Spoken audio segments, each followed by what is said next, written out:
This is Oopsie, the clumsy gingerbread man. Welcome to Up All Night DIY. I'm Monica. Thanks for joining me. Tonight I'm co-hosting the Canceled Creations Gingerbread Mania with my two buddies, Dawn of Shabby Meets Bling and Jody of Jody at Southern Seasons. Let's get into it.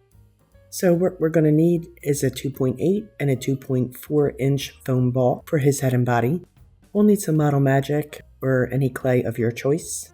We're going to need some toothpicks, and I have here a 4-inch wood round that we're going to use for his base. The first thing we're going to do is tap a couple of flat spots on our foam ball, one on the bottom and one slightly on the side where we're going to want his head to go. And I'm also going to flatten a spot on the bottom of his head, so the smaller foam ball. He's going to get stacked kind of like this off to the side. So that's why we need that other flat spot in that weird space. You feel me? We're going to grab a handful of clay and we're going to knead it and squish it to condition it to make it nice and pliable. And we are going to roll it out nice and flat. Well, not too flat actually. I want a little bit of thickness to this. I'm going to wrap this foam ball, this is the body, so the larger one, in the clay. And I'm pressing that clay to make sure that it adheres to the crunchy part of the foam ball. And we're going to cut off any extra. We'll add bits wherever there's bare spots. You know the deal. So we're just going to fill in any gaps we have here. And then as I go, I'll be rolling it around on the table to smooth the clay. And I'll also roll it in my hands until I get it relatively smooth. Doesn't have to be perfect.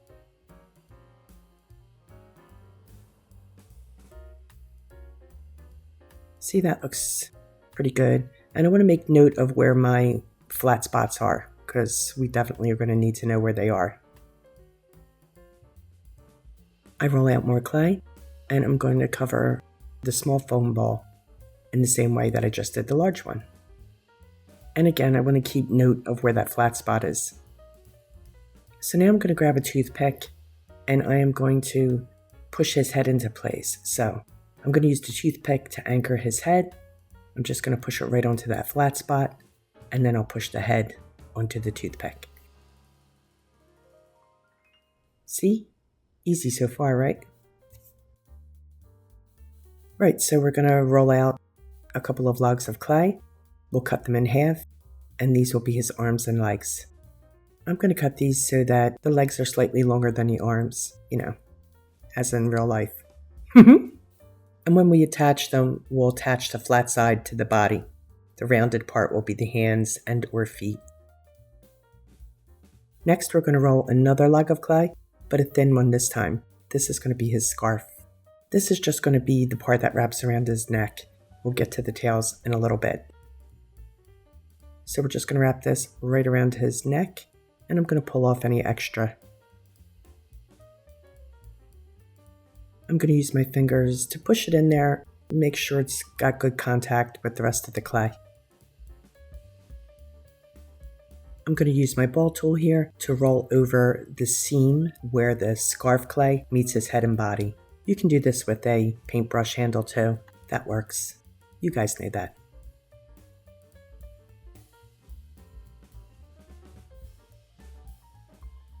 I've cut a couple of toothpicks in half, and we are going to push them in to anchor his arms and his legs. So I'm going to put this one toothpick on, at his arm, kind of make sure that it's making contact with the clay, on there nice and tight. I'm going to roll over the seams just like I did before to incorporate it, and then we'll add the other arm. Okay, we'll place the other arm.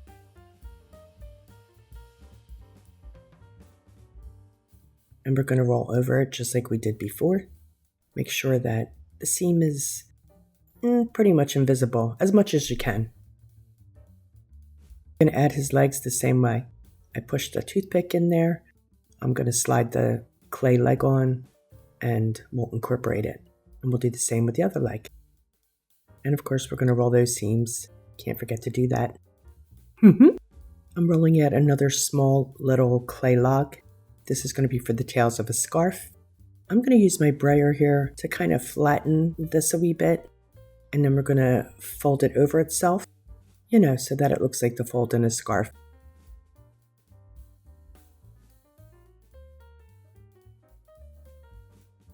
And I'm just going to use this little tool here to kind of flatten the ends somewhat. I'm going to make them a little more square.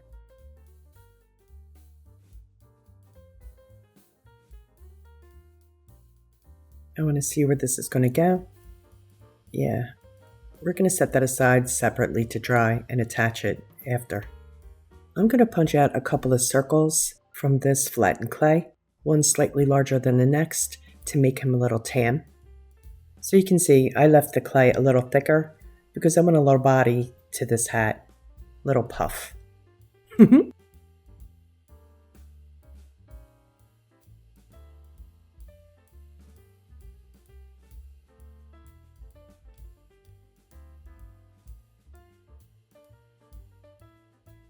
The larger circle is not quite big enough, so I am going to roll over it with my brayer just to widen it slightly.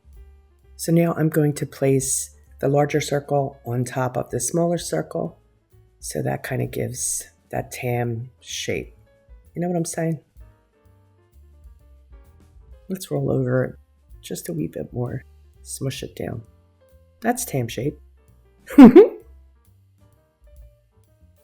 we're going to come in and roll those seams. I'm going to use another toothpick right in the center of his head. This will anchor his wee tam.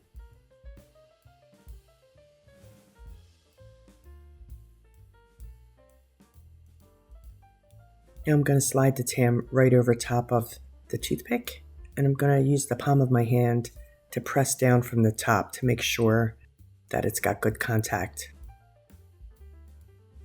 That looks pretty good. I don't even think I'm going to need to roll over that. So we're going to set him aside to dry. Oopsie has sat overnight and he's nice and dry, so he's ready for some paint. I'm going to base coat his body with Ceramcoat Maple Sugar Tan, and it'll get 2 coats. How was everyone's Thanksgiving? I hope everybody enjoyed family and friends and your shopping, if you did any yesterday. I don't shop on Black Friday. No thanks. We went to New York City to spend Thanksgiving with our daughter. She usually comes home for Thanksgiving, but we figured we'd switch it up. It was fun. It only took about an hour and a half to get there, which we couldn't believe. Traffic wasn't bad at all. It was raining really hard on our way there, but we still made really good time. And I couldn't believe how lucky we were. We got a parking spot right in front of her building, and because it was a holiday, we didn't have to pay. It was free. I mean, come on. What are the odds of that happening? And then for dinner, we went to a sweet little neighborhood restaurant, had their turkey. It was really good. It was a very nice way to spend the day. So happy we got to do it. I'm trying to be as delicate as possible here, holding onto his head. I have a tendency to be really rough, and then I wind up, breaking some of the clay, cracking some of the clay. So just be careful when you're handling these. So off camera, I painted the white of his scarf because you can't see me paint it anyway, can't tell. So I skipped that. Spared you. Now we're going to outline his hat with some red, and then we're going to fill it in. I like to go around the base where the hat will meet his head first and kind of outline it, just to make sure that I don't get too much red on his face, because otherwise I would. This really helps me. So if you have a tendency to overpaint, this might help you too. So now I'm going to get in there and give it 2 healthy coats of Ceramcoat Watermelon. Just finishing up, and we'll do another coat. I'm also going to add some red stripes to his scarf. So I'm just using a detail brush here. I'm not being fussy, just trying to eyeball it. I do come back later and add green stripes in between the red ones, but I don't show you that. Same deal though. And we want to make sure that we add stripes to the tails of the scarf.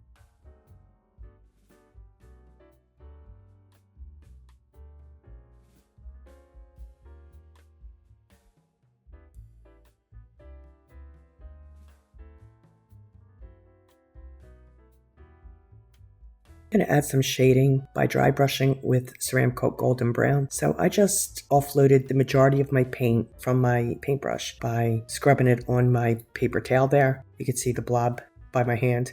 You only want a little bit of paint on your brush when you're dry brushing. So I'm going to add this anywhere there would be a shadow, and then just kind of all over to pick up any bumps and divots that he might have on him. Make him look more like a real cookie. Now what I'm doing here, and I realize you can't see it, but I didn't know at the time I was doing it, is I'm just adding some typical gingerbread frosting, so those wavy lines. They're going around the base of his tam, and I'm going to do them around the top of the tam too. Yeah, so this is what I was doing along that base. You'll see that later.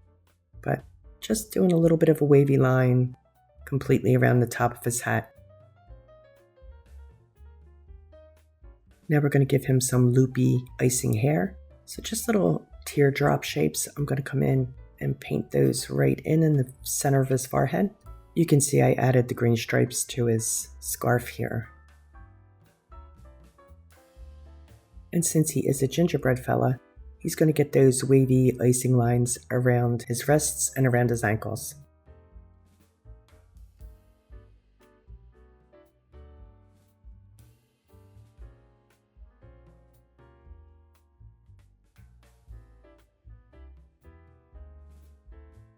I'm going to add some golden brown cheeks here. So again, this is a dry brush method. I'm just doing little ovals right where I think his cheeks should be. To create his eyes, I'm using a dowel, and I'm going to dip dot right above the cheeks with that white paint. There we go. See? I dip dot his irises with Ceramcoat charcoal, and I'm going centered in the eye, but toward the bottom of his eye. And we'll add a dot for his mouth, like a big surprised oh, because he fell down. To add an ouchie expression to his face, I'm going to come in here and give him an upper and a lower, slightly curved eyelid. I think you can see that, right? Slightly curved, ever so slightly. The top one goes up and the bottom one curves down.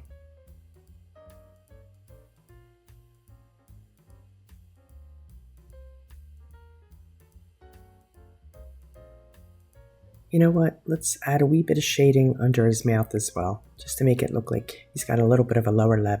You know what I'm saying? And now the eyebrows. Surprised. I'm using a stylus to add a trio of freckles here and there on his face, and maybe a few on his body. I'm using my detail brush to add a little bit of a white highlight to that lower eyelid and under his lip just a wee bit. That highlight will really add some lift and some life to his eyes. And he's going to get wee tiny swirls on his cheeks, because that's how I roll.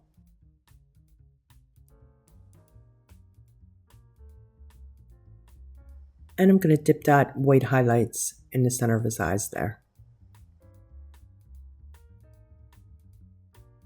For his nose and buttons, I used some red clay that I had left over, and I rolled them into tiny little balls. So before we add those and his scarf tails, we're going to give him a coat of multi-purpose sealer. This is DecoArt. And I'm just pouncing it on with a cosmetic sponge. I'll do it to the nose and the buttons, and to the scarf tails as well. I gave that wood disc 2 coats of Ceramcoat Tropic Bay Blue, and then I added a couple of white arch lines just to make it look like ice. Feel me? To give the ice rink an icy, snowy effect, I'm going to grab some SnowTex, and I'm going to use a palette knife to apply it right along the perimeter. You could do it with a paintbrush too, that works.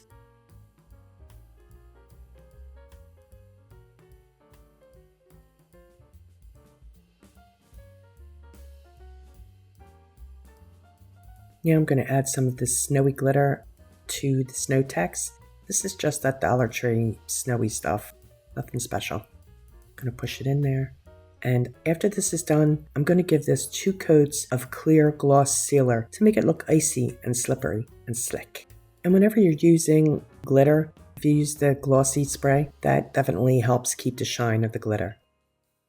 I've got my FabriFix Glue here, and I'm going to add his wee nose right in the center. Boop.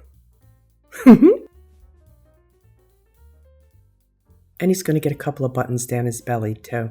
I'm going to add a little green pom-pom to the top of his hat, again with FabriFix right there in the center. That's why I wanted the green stripes in his scarf, because I wanted it to match the hat. Now we need to add his scarf tails. So I'm going to take a little bit of a toothpick and push it in right where I want those tails to go. Just slide that right in there. I'm going to add some FabriFix to the toothpick and just in that general area, and we'll push the tails onto the toothpick at a jaunty angle because he fell, so naturally the tails would be kind of behind him. You know what I'm saying? So there we go. I'm just going to hold that for a minute to make sure it sets. So I have these little miniature candy canes. I'm going to glue them to his feet. They're his ice skates, and clearly that's why he fell. Because he's trying to ice skate on candy canes. I mean, what a silly sausage.